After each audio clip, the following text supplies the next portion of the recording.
Hey guys, what's up? My name is Anthony. Welcome to another edition of BNA Sports Talk. And today what I want to talk about is my NFL predictions. This is my final predictions. This is it. I am done. This is over. That's what I feel like before every single kickoff. And I'm recording this an hour right before kickoff, pretty much an hour and a half, whatever you want to say. And I had a video recorded earlier, and then I didn't really like it. I didn't really think I did a good job, so I'm re-recording it. And so you can see on the screen my NFL predictions. I'm kind of going to voice over, go division by division, my opinions about it, what has changed from my previous thoughts. Initially, I had Baltimore at around 11-5. I think they're going to go 14-2 because of their easy schedule. They really don't have to travel that much. I think they have a few trap games. I think they could lose to a New York Giants or Jacksonville in the later ends of the season. Because it's just like, oh yeah, this team's easy, and then the team kind of has like a perfect game plan, that sort of thing, especially with the Giants. You know, they could go up and play Baltimore. So they're going to be a 14-2, 13-3 team. I think they just secure the number 1 seed, and I'm not going to go in that depth of like every single team. Cleveland, I'm thinking about the same, kind of worried about the coaching, kind of worried about the injuries in the secondary. Pittsburgh, they never go under 500. I had them in the AFC Championship. I don't think they make the playoffs now. I just don't really trust their offensive line anymore. I think it's aging. I think it's old. Like, I finally got to that opinion, and I think their defense regresses, not by a lot, but enough so that just like the offenses do a little bit more than expected. And we'll see. Maybe Ben Roethlisberger has a little bit left. Cincinnati, about the same opinion about them. Tennessee, I think they're going to win a whole bunch of games in the early season. They're going to ground and pound. Not too much choreograph. I think they're going to get off to a hot start and then kind of fade towards the end of the season. I have them going 11-5. A little bit ballsy, not having them go 9-7. I think Indianapolis loses. I think I had them switch. I'm pretty sure I had Tennessee and Indianapolis switched for this prediction. I just don't think that Phil Rivers is going to adjust as well to that kind of new offensive style. I know he used to play it like 5-6 years ago, but he's going to get off. They're going to get off to a little bit of a slow start, especially you play Jacksonville the first week, but then you play Minnesota, the Jets, Chicago, Cleveland. Actually, no, the beginning of the schedule is pretty easy. But so I do think they're going to lose some games that they shouldn't.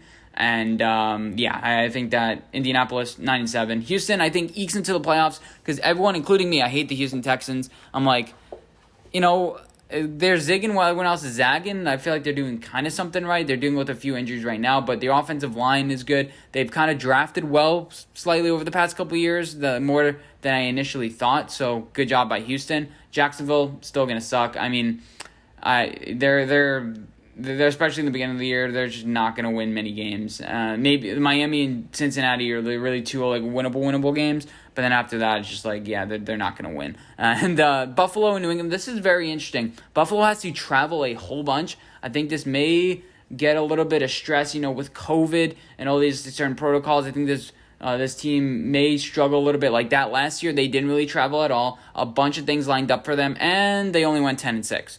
So this year, I think they pull back just slightly. I think they're a slightly better team, but, the record 9-7. I think New England could surprise this year. New England could surprise. Wow, it's New England. But I just think they lost too many players. And, I think other teams catch up to their offensive scheme. I think they struggle with mobile quarterbacks. They play Arizona. They play Patrick Mahomes. And they play a bunch of smart coaches this year. I don't think Miami or the Jets play well. I think the Jets may tank. I came up with a spreadsheet talking about how good defenses are. They got worse, and their offensive teams that they play are one of the highest in the league. Kansas City about the same, 13-3. Las Vegas pulled back a little bit on them because John Gruden, I don't think he's that smart of a coach. It could be a little bit of advantage this year. I just don't trust their defensive coaching and their ability to be buttoned up at this certain time. But they did go through a pretty daunting schedule last year. We'll see how they do this year. And then Denver and Los Angeles, both at 6-10. Denver, man, lost 2 of their tackles, and it's going to be a struggle for them. I really do think so. And, they lost a bunch of talent on their defense. Now, you have Green Bay, I think, is going to win this division by default. I have Minnesota, Chicago, and Detroit filling in at 8-8, that-ish. I just don't trust Detroit's coaching. And plus, did they get much better? They replaced Darius Slay with Jeff Okudah. Jeff Okudah is a rookie. Desmond Trufant. I also replaced somebody else in that secondary. I forget exactly who they lost, but they also lost Quandre Diggs. Them on offense is decent. They lost one of their starting guards. So they really didn't upgrade that much. And obviously Adrian Peterson could be interesting in the mix, but I don't really expect him to add that much to that team.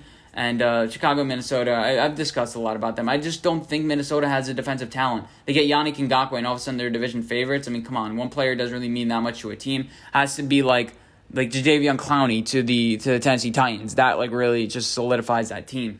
And next you have the South.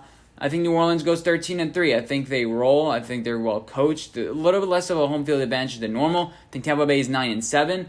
They struggle in the beginning of the year. They lose games that they shouldn't lose. They may lose to a Denver. They may lose to a Chicago. And the beginning of their schedule is kind of tough. And so I think they go 9-7. Discuss a lot about them. And I think their secondary also pulls back this year.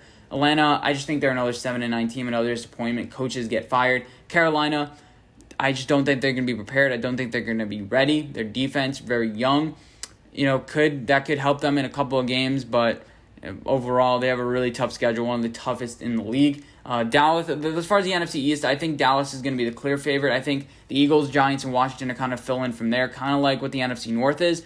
I think Washington wins 6 games. I think the Giants win 7, the Eagles win 7 as well. It's just too many cluster injuries with the Eagles. The Giants, I don't really trust their defense that much. I think they may fool themselves a little bit too much. I don't think the coaching is going to be a problem. But, that as far as defense, we lost a lot of talent. I'm going to discuss some more about that tomorrow. How much better did we actually get? The schedule got tougher. How much more wins do you think we're going to get? I'm optimistic. I'm going to say 7-9 based on how the schedule works out. Next, Washington. Mentioned them before. They can be like us against the world. They have smart coaches. They have Jack Del Rio. They have Ron Rivera. Even if Ron Rivera goes down, I still trust whoever's going to come in to replace. I think it's Jack Del Rio. And then as far as secondary, not great, but their defensive line, I think they could win this weekend in Philly. They're on upset alert. In fact, I think in the schedule I have Washington winning. Actually, no, I don't. But if they do, then the Eagles would be behind the Redskins or the Washington football team. And finally, I have San Francisco ahead of the Cardinals. I was a little bit sneaky before, but I have San Francisco ahead of the Cardinals because offense, I think they're going to fool themselves a little bit. DeAndre Hopkins, we're the greatest. I think last year they were a little bit too healthy. San Francisco has looked like they've been banged up this year a little bit. They got a little healthy with injuries, you could say, last year because Richard Sherman. I've heard some good things about players on their secondary. That's kind of what made me get over the edge. 11-5, smart coaching, all those things like that. And I think they get back to the Super Bowl. But it's a little bit of a preview. The Rams, I've heard good things about Van Jefferson. I'm buying into the hype that this is my last sneaky deaky. My teams that I hate are the Rams and the Texans, and I have them sneaking into that 7th wild card spot. Don't have them going past that, but I have them sneaking in. And then Seattle, I hate Seattle this year. The offensive line, defensive line, you can't continuously neglect them. You can't. At least the Houston Texans, they got guys like Laramie Tunsil. The Seattle hasn't made any significant moves. And Russell Wilson's going to have to pass a lot, and then he's going to get pressured right up the middle. I don't think it's going to work. And, so I just realized every team in the NFC West is 3-3. But as far as my playoffs, I'm going to go through that pretty quickly. Just kind of my updated thoughts and opinions about that. I have my final 4 teams: Ravens, Chiefs, 49ers, Saints. 1-2, 1-2. It is going to be the year where I think the legit guys make it. We saw the Milwaukee Bucks not make it, so you're kind of questioning like that. But they saw signs of weakening before the quarantine. I think that the 49ers and the Ravens rematch of the 2013 Super Bowl, that's going to happen. I don't see the Buccaneers. I don't see the Packers. I'm a little bit higher on the Packers. I think people were expecting them to regress a little bit too much. I don't think the Titans go on a run. I can't really see any of these teams really going on a run. And, I'm not sure if they're going to be fans, but I have the Ravens versus 49ers. The 49ers win the Super Bowl. The MVP is Nick Bosa. And the score is 24-20. But I hope you guys enjoyed this video. Let me know what you guys think, and I'll see you guys in my next video. Bye, guys.